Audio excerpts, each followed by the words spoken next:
unfalsifiability, as Karl Popper explained it, is the test not of the strength of the theory, but of its weakness. If it can't be rebutted, then it means that it's an assertion that has very little value. It either explains everything or nothing, very much more likely to explain the second. William Ewart Gladstone, great British Liberal Prime Minister and Christian theologian, spent a great deal of his life trying to show that the wonderful speculations on morality and ethics and society of the philosophers of 5th century Athens were just, they didn't know this, but they were preparing the way for the arrival of Jesus of Nazareth. They were just prefigurations of the greater wisdom that was to come. He had to argue this. He laid his life on it, because if it were otherwise, it wouldn't be true that without divine revelation, we wouldn't have morals. Here I'm getting a bit nearer to the center of this argument. There are those who say, and I believe they attack us in our very deepest integrity, in our very core, who say that we wouldn't know the difference, wouldn't be able to know the difference, wouldn't be equipped to understand the difference between a right and a wrong action if there wasn't a supernatural warrant for this, if it hadn't been revealed to us in one or other set of books, that such is the case. Now, I believe this argument to be self-evidently false. I don't have the time to demonstrate it in full. I'll take any challenge on it, but I do have a question that is my own challenge. You have to name for me an ethical action taken or a moral statement made by a person of faith that I could not make. And I've now put this question to some senior rabbis, to a number of Christian priests and Muslim imams and others.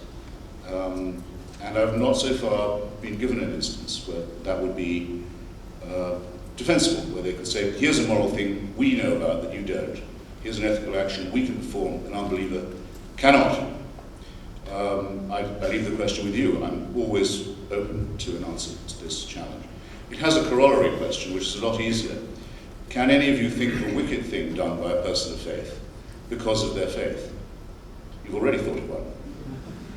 You've already thought of another one. In the course of the evening, you'll think of several more. Actions of wickedness, iniquity, that are performed because people believe God wants them done, or because the person performing them believes he's doing God's work. This is a form of crime and evil unknown to the unbeliever. And I think if it doesn't make a case for the moral superiority of atheism, it certainly makes the case against the moral superiority of faith. Very well. There's a second, and even more, I think, overpowering disadvantage self-imposed on the religious, because they can't very far depart. Rabbi Wolpe gets very daring with this. If you ask him what he really thinks about the texts that tell him what God wants, he will not say that they're to be taken strictly literally. He will, for example, say that the Jewish prayer, I imagine he will say, I've actually never asked him directly, but the prayer with which Jewish men are supposed to begin every day, that thanks God, just to begin with, thanks them for not making them a woman and not making them a goy or Gentile. He says, well, that's not really, no, it isn't. Of course it's not. It's not a moral thing to say. It's a stupid thing to say, and it's also a nasty thing to say. So most Jews don't say it anymore. So if you follow me closely here, the less religious people become, the more moral they become. If the Quranic prescriptions on amputation and mutilation and stoning were all followed, if every thief in Egypt had their hand removed, no work could be done. So they don't do it.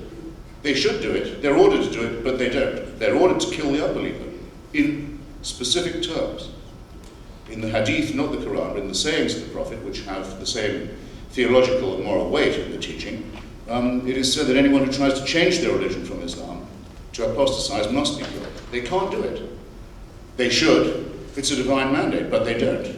Because the innate morality that belongs to all of us, fortunately, comes to save us from the wickedness that comes from the texts. And what that means to me, and what I will continue arguing throughout the evening in different ways, is this, it's a very simple proposition. Man did not make God in his own image, as is said in the Bible. To the contrary, men and women made many gods in their own images, and it shows. After all, it's just as difficult for me to disprove that there are 1,000 gods as that there is one. And every believer you know has gods he doesn't believe in. The rabbi doesn't believe in Allah. You don't believe in Zeus. Muslims don't believe that Jesus of Nazareth was the Son of God. All of them think, that's absolute nonsense. but that their own belief is the valid one. Now again, I put it to you, either all these beliefs are equally true, which seems impossible, or only one of them is true, which admittedly is a possibility, or they are all false, and I am not the atheist you think I am. Everyone in the room is an atheist because they have a God in which they don't believe. Rabbi Wolpe has a God in which he doesn't believe. I just say, I'll go you one better. I don't think there are any gods at all.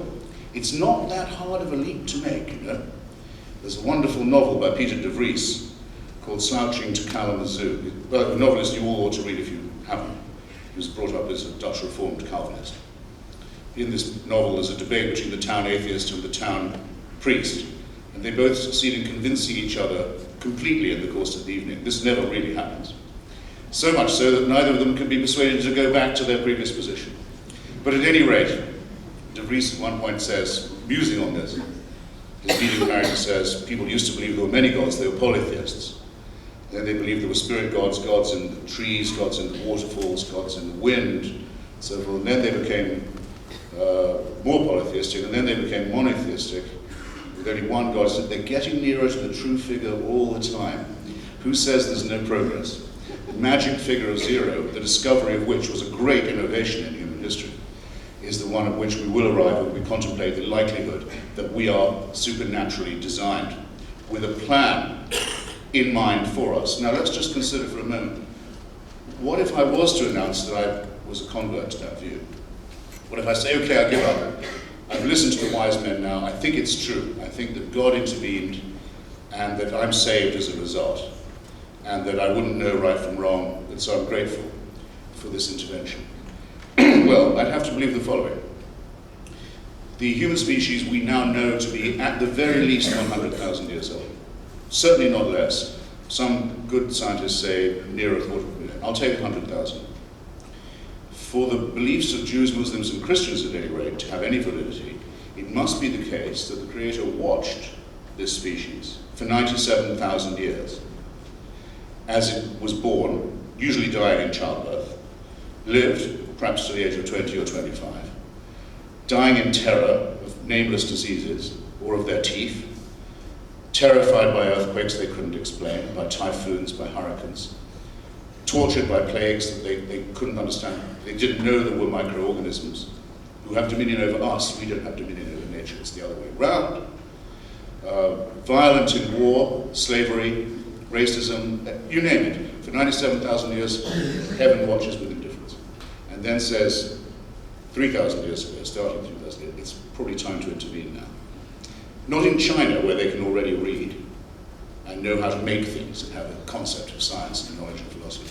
No, only in the most remote, backward, savage, and superstitious parts of the Middle East. And that's how you'll know your redemption. Ladies and gentlemen, I don't believe any of you in this room can be persuaded by any artifice of rhetoric or sophistry to believe in anything so wicked as well as anything so stupid as that. If it were true, it would be hateful.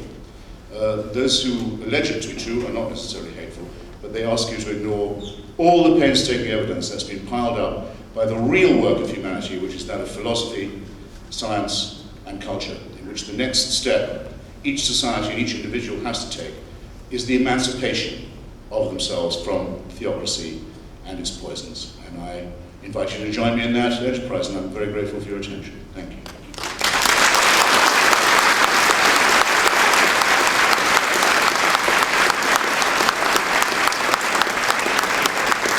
Do some interior decorating real quick. Can you guys see over there now? Is that good? All right. You guys all, for the record, can everybody see now? All right. You're invisible. God is intangible. I